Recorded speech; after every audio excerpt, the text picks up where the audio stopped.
आज गणेश पुराणाचा आपण 7वा अध्याय ऐकणार आहोत। याच्या अगोदर आपण 6व्या अध्यायामध्ये भृगु ऋषींच्या आश्रमात सोमकांत राजाचा तो ती कथा ऐकली होती। तर आता आपण 7वा अध्याय ऐकूया। त्या अगोदर आपण गणेशाला वंदन करूया आणि मग आपल्या कथेला सुरुवात करूयात। वक्रतुंड महाकाय सूर्यकोटि समप्रभ निर्विघ्नं कुरु मे देव सर्वकार्येषु सर्वथा। वक्रतुंड असलेल्या, थोराड शरीर असलेल्या, कोटी सूर्याप्रमाणे तेज असलेल्या हे देवा गणेशा, माझी सर्व कार्य नेहमी निर्विघ्न कर। आता आपण 7वा अध्याय वाचूयात। दुसऱ्या दिवशी प्रभातकाळी भृगु ऋषींनी आपले संध्या होमादी लावून त्याचे पूर्वजन्माचे चरित्र सांगण्यास सुरुवात केली। ते म्हणाले, सोमकांता, तुझे पूर्वचरित्र सांगतो ते ऐक। फार पूर्वी विंध्य पर्वताजवळ असणाऱ्या कोल्हार नावाच्या सुंदर नगरीत चित्रूट नामक एक अत्यंत श्रीमान वैश्य राहत होता। त्याला सुभगा नावाची गुणरूपशील संपन्न अशी पतिव्रता पत्नी होती। त्यांना वृद्धापकाळी कामंदा नावाचा स्वरूप सुंदर मुलगा झाला। अतिप्रेमामुळे त्यांनी त्या मुलाचे फार लाड केले। पुढे तो मुलगा तारुण्यात आल्यावर त्यांनी एका सुंदर तरुणीशी त्याचा विवाह केला। त्यांनी आपल्या सुनेचे नाव कुटुंबिनी असे ठेवले। ती थोर पतिव्रता होती। देवता आणि अतिथी यांचेही ती नेहमी पूजन करीत असे।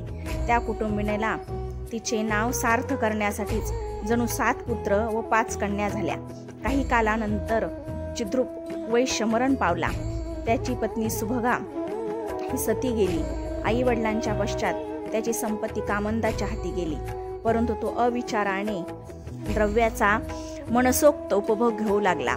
त्यावेळी कुटुंबिनीने त्याला परोपकारीने पुष्कळ उपदेश केला, परंतु तो निरर्थक ठरला।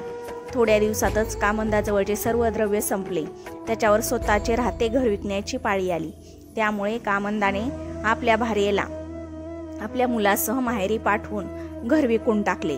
अशा तऱ्हेने घराचा सौदा झाल्यावर त्या कामंदाने अनेक प्रकारची कपट कारस्थाने करून नगरातील लोकांना लुटण्यास आरंभ केला। चौर्यकर्म, जारकर्म, द्यूतकर्म यात प्रवीण आणि सज्जनांना पीडा देणारा असा तो कामंद लोकांना त्रस्त करू लागला। वडिलांच्या वेळेचे कर्ज वसूल करण्यासाठी खोटे कागदपत्र करणे, खोटे बोलणे, गोरगरीब बायाबापड्यास लुबाडणे, कर्ज काढून ते बुडवणे इत्यादी गोष्टीवर तो सहज करत असे। त्याच्या त्रासाने पिडलेल्या लोकांनी राजाकडे फिर्याद केली। राजाने त्याला नगराबाहेर घालवून दिले। त्यानंतर कामंदाने अरण्यात मुक्काम करून वाटमारी सुरू केली। गरीब वाटसरूचे प्राण घ्यावे, आपल्यापेक्षा बलाढ्य पुरुष समोर आला तर पळून जावे, असा त्याने उपक्रम चालू केला। नानाविध पशुपक्ष्यांची मजेने हत्या करून तो आपली उपजीविका करू लागला। अशा पद्धतीने काही काळ घालवत असता त्या कामंदाने पुष्कळ संपत्ती जमा केली। अनेक चोरांना त्याने आपल्या नोकरीत ठेवले। त्याच अरण्यात त्याने प्रशस्त घर बांधले व तेथेच आपली पत्नी व मुलासह तो एखाद्या राजाप्रमाणे राहू लागला। अन्यायाने परद्रव्याचे अपहरण करून कामंद आनंदात दिवस घालवत होता। अकस्मात एका विद्वान ब्राह्मणाची व त्याची भेट झाली। त्या दुर्बल ब्राह्मणाच्या मनगटाला धरून कामंदाने त्याला उभे केले। त्या ब्राह्मणाचे नाव गुणवर्धन असे होते। हा आपला प्राण घेणार अशी त्या गरीब ब्राह्मणाची खात्री झाल्यामुळे त्याची पाचावर धारण बसली। तो भीतीने थरथर कापू लागला। सद्गीत स्वराने तो म्हणाला, बाबा रे, तू स्वतः अत्यंत धनवान असून माझ्यासारख्या गरीबाचा प्राण का घेतो? मी स्वतः तुझा कोणताही अपराध केलेला नाही। मी गरीब आहे। माझ्या घरी माझी तरुण पत्नी आहे। माझी प्रथम भार्या निधन पावल्यामुळे मी दुसरा विवाह केला। माझ्या मृत्यूमुळे माझ्या पत्नीला किती बरे दुःख होईल। आम्हास परस्परा वाचून जिने व्यर्थ होईल।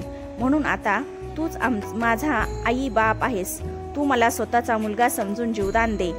प्राणरक्षण करणाऱ्याला शास्त्रकार पिता असे संबोधतात।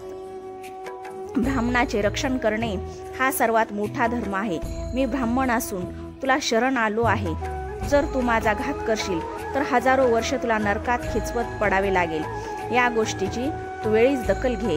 अन्यायाने द्रव्य संपादून तू कुटुंबाचे पालन पोषण करत आहेस। परंतु या घोर पापाचे प्रायश्चित्त मात्र तुला एकट्यालाच भोगावे लागेल. त्याचे वाटेकरू कोणी होणार नाही, हे लक्षात ठेव. अशा प्रकारे आजचा आपला 7वा अध्याय संपला. कथा ऐकली की शेअर करा, सबस्क्राईब करा आणि कमेंट करायला विसरू नका. गणपती बाप्पा मोरया.